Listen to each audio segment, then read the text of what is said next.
দৈনন্দিন জীবনে আমরা নানান ধরনের বিষয় কি করে থাকি, আয়ত্ত করে থাকি, রাইট? এখন ওই জিনিসগুলো সাপোজ কোন একটা বই পড়ছি আমরা, একাডেমিক বই। এখন এই বইটা আমরা কিভাবে বইয়ের কোন একটা টপিক পড়বো, সেই টপিকটা কিভাবে মুখস্থ করবো বা কিভাবে নিজের ব্রেনের মধ্যে সেট আপ করবো, তার বিভিন্ন ধরনের টেকনিক ফলো করি সাধারণত। যেমন আমি যদি আরেকটু স্পেসিফিক ভাবে বলতে চাই, তাহলে আমাদের মধ্যে বিভিন্ন ধরনের মানুষ আছে যারা বিভিন্ন মেথড ইউজ করে কোনো ধরনের পড়া শেখার, এবং তাদের মধ্যে বিভিন্ন ধরনের ভ্যারাইটির লার্নার্স আছে। ঠিক আছে, আজকে এই ভিডিওতে আমি বিশিষ্ট শিক্ষাবিদ ফ্লেমিং, হয়তো নাম শুনেই থাকবেন আপনারা, বিশিষ্ট শিক্ষাবিদ ফ্লেমিং এর একটি ওয়ার্ক মডেল রয়েছে।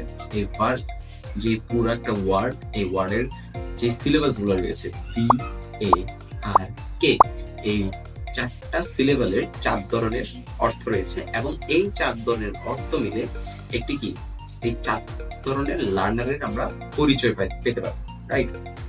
তাহলে আমি যদি শুরু ভিটা দিয়ে যদি স্টার্ট করি, ভি মানে হচ্ছে যে ভিজুয়াল লার্নার।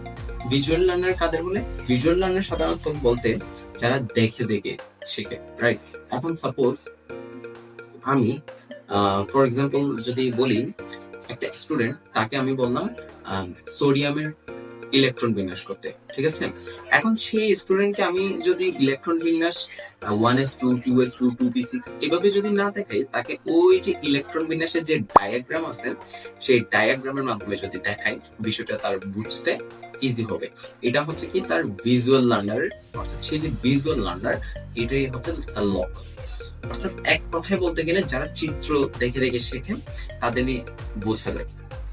এখন গেছে visual learner. By the way, এই ভিজুয়াল লার্নার যারা রয়েছে তাদের জন্য একটা ছোটখাটো টিপস যদি বলি, তারা অলওয়েজ যে ক্লাসরুম রয়েছে, সেই ক্লাসরুমের ফার্স্ট বেঞ্চে যদি বসে, তাদের জন্য বুঝতে সুবিধা হয়। বিকজ টিচার যে বা তার প্রফেসর যে জিনিসটা তাকে বোঝাবে, সেই জিনিসটা সে বুঝতে আরো ইজি হবে। যেহেতু সে সামনে বসবে, তার সামনে কোনো ধরনের ডিস্ট্রাকশন থাকবে না, সেই জিনিসটা কি হবে, ভালোভাবে আয়ত্তে আনতে পারবে।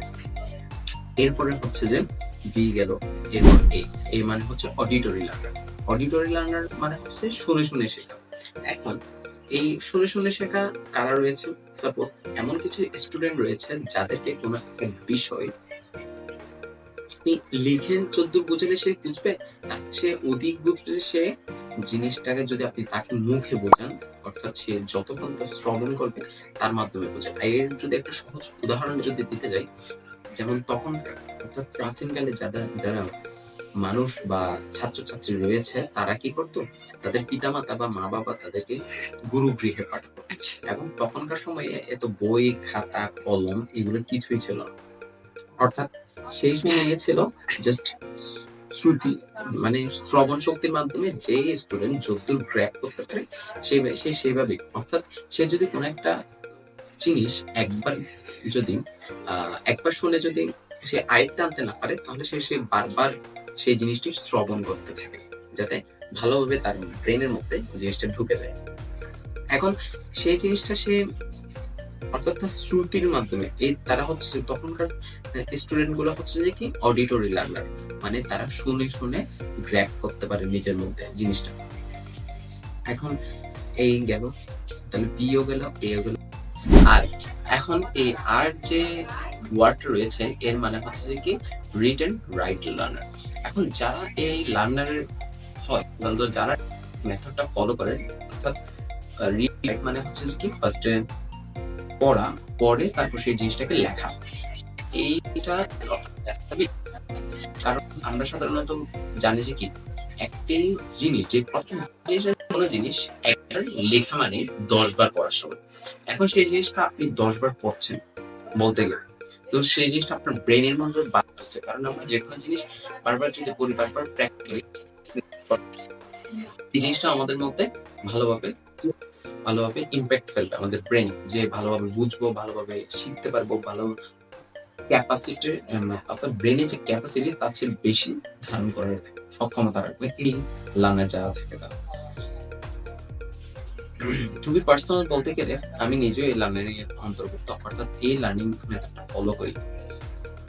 আর এরপর কে, এখন এই সবার লাস্টে যে কে সি লেভেলটা রয়েছে, সেই সি লেভেলটার মানে হচ্ছে যে কি কাইনেস্থেটিক লার্নার্স। এই কাইনেস্থেটিক লার্নার্স মানে যারা হচ্ছে প্র্যাকটিক্যাল, মানে যে কোনো জিনিস প্র্যাকটিক্যালি শিখে ভালোভাবে আয়ত্ত করতে পারে, তাদেরকে কাইনেস্থেটিক লার্নার বলে। এখন এই কাইনেস্থেটিক অর্থাৎ কাইনেস্থেটিক লার্নার যারা, তারা একটু সমস্যায় পড়ে। কখন? কারণ যে কোনো সময় তারা সাপোজ ধরেন কোন একটা বিষয়, সেই জিনিসটা আপনি প্র্যাকটিক্যালি দেখাতে পারবেন না, এখন ওই জিনিসটা তাদের জন্য কষ্ট হবে শেখা, রাইট? সো ওভারঅল এই পুরো জিনিসটা ভি এ আর কে, অর্থাৎ যে ভার্ট মডেল রয়েছে, এই ভার্ট মডেলের যে, আমি যদি আরেকবার বলি, ভি মানে হচ্ছে যে ভিজুয়াল লার্নার, এ মানে হচ্ছে যে অডিটরি লার্নার, আর মানে হচ্ছে যে রিড অ্যান্ড রাইট লার্নার, কে মানে কাইনেস্থেটিক লার্নার। আপনি কোন লার্নারের মধ্যে পড়ছেন নিজে দেখুন, নিজে বিবেচনা করুন এবং সেভাবে নিজেকে এগিয়ে নিয়ে যান। সো আজকের ভিডিওটি যদি ভালো লেগে থাকে, আপনার অন্যান্য যারা সহপাঠী রয়েছে, ফ্রেন্ডস রয়েছে, সবার সাথে শেয়ার করুন। Thank you very much for watching.